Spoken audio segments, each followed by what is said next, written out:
हमें उनका 10 साल से साथ नहीं मिल पा रहा था दिल्ली में।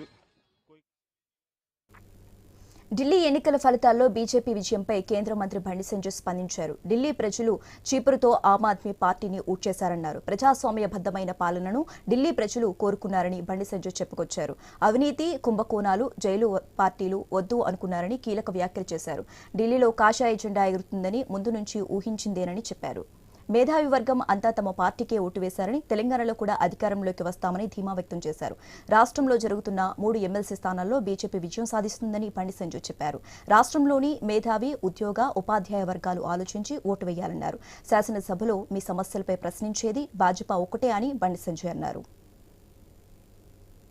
నేతృత్వంలో ఈ దేశంలో ఏ విధంగా నీతివంతమైన పాలన జరుగుతుందో, ప్రజాస్వామ్యంగా పాలన జరుగుతుందో అటువంటి పాలన ఢిల్లీలో రావాలని చెప్పి ప్రజలందరూ ఆలోచిస్తున్నారు. అందుకే చీపురుతో మొత్తం మూర్చి సాఫ్ చేసినటువంటి పరిస్థితి ఇలా ఢిల్లీలో చూస్తున్నాం. వారు వన్ సైడ్ విధంగా ఇలా భారతీయ జనతా పార్టీకి అనుకూలంగా ఇలా ఫలితాలు ఉంటాయి. తప్పకుండా నరేంద్ర మోడీ గారి నాయకత్వంలో, జేపీ నడ్డా గారి ఆధ్వర్యంలో, అమిత్ షా యొక్క సూచన మేరకు దేశవ్యాప్తంగా అన్ని రాష్ట్రాలు అతి త్వరలో భారతీయ జనతా పార్టీ ప్రభుత్వం ఏర్పడుతుంది.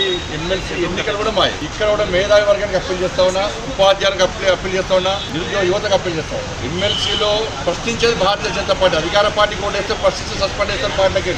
ఇలా ప్రశ్నించేది భారతీయ జనతా పార్టీ. నరేంద్ర మోడీ గారి నేతృత్వంలో ఈ దేశంలో ఏ విధంగా నీతివంతమైన పాలన జరుగుతుందో, ప్రజాస్వామ్యంగా పాలన జరుగుతుందో అటువంటి పాలన ఢిల్లీలో రావాలని చెప్పి ప్రజలందరూ ఆలోచిస్తున్నారు.